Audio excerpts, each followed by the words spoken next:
Neutrinos are everywhere. Our Sun, like other stars, produces them by the trillion in nuclear reactions deep within its interior. Neutrinos are also created in supernovae, and on a smaller scale, by nuclear reactors here on Earth. Yet despite being so common, neutrinos weren't detected until the 1950s, and they remain deeply mysterious. I'm Margaret Harris, Reviews Editor at Physics World. In this edition of the Physics World podcast, we'll be hearing from Ray Jayawardena, an astronomer at Canada's York University, who has recently written a book called The Neutrino Hunters. In the book, Jayawardena tells the story of how neutrinos were detected and explains why physicists find them so fascinating. I began by asking Jayawardena why neutrinos are so hard to study. Neutrinos are, as I say in the book, pathologically shy particles. There are trillions and trillions of neutrinos passing through our bodies every second of day and night. And yet, thankfully, they leave no trace and cause no harm.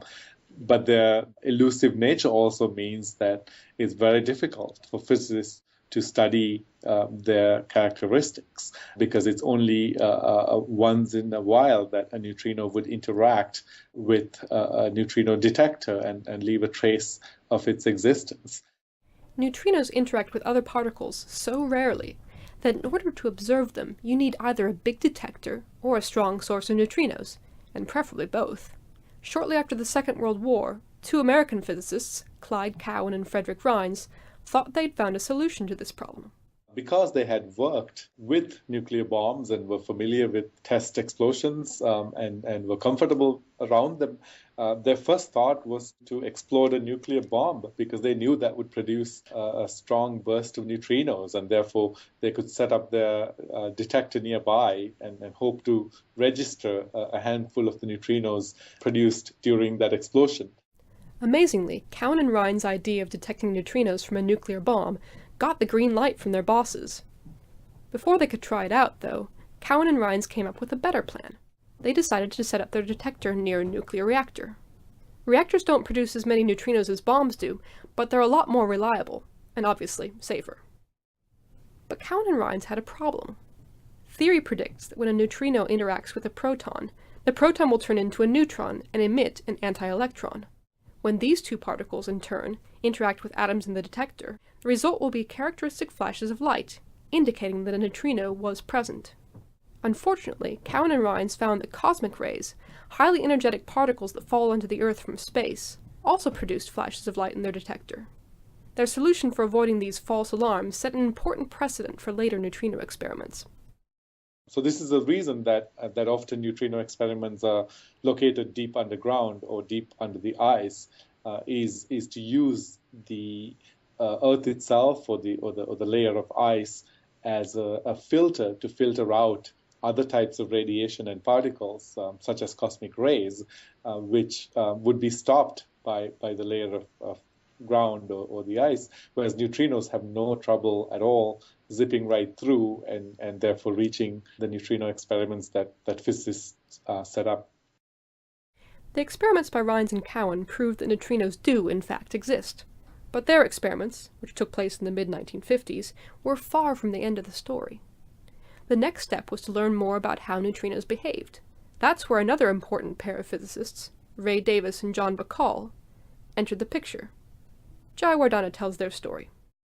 Well, Ray Davis, along with his theoretical collaborator, John Bacall, set out to detect the neutrinos produced in the nuclear furnace at the heart of the sun, because the sun, if it's produced, if it's powered by nuclear reactions, should also be a strong source of neutrinos. And Ray Davis set out to record some of these solar neutrinos and therefore confirm independently what's happening at the heart of the sun.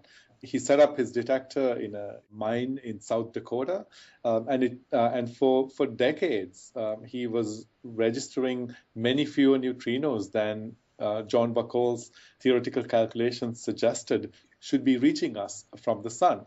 And this remained a big mystery. The solar neutrino problem, as it was called, or the solar neutrino deficit, was very hard to explain. There were concerns whether we didn't understand what was happening in the sun. In other words, that John Bacall's and other astrophysicist models were incorrect, or that Ray Davis's experimental method for fishing out these neutrinos was not quite perfect. And it turned out, at long last, that both of them had indeed been correct all along. And the reason for the missing neutrinos turned out to be the chameleon-like nature of these particles. What Jayawardena calls the chameleon-like nature of neutrinos is due to the fact that there isn't just one kind of neutrino.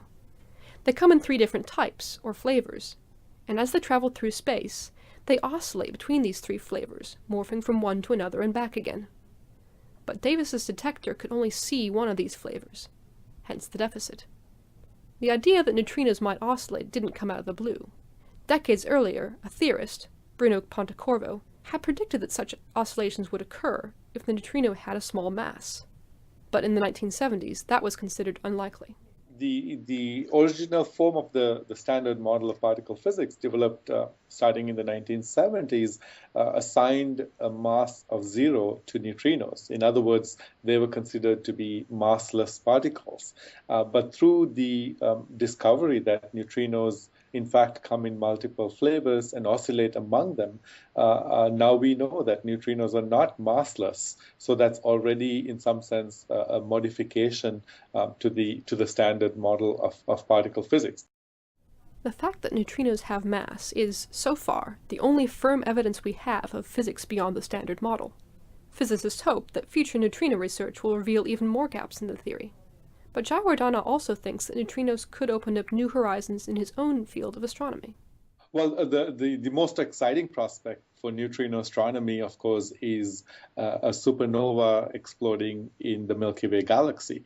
In fact, in 1987, when a supernova was seen in the Large Magellanic Cloud, one of the satellite galaxies of the Milky Way, that was the first time that scientists registered neutrinos coming from beyond our solar system. A grand total of 24 neutrinos were recorded by 3 different neutrino experiments around the globe.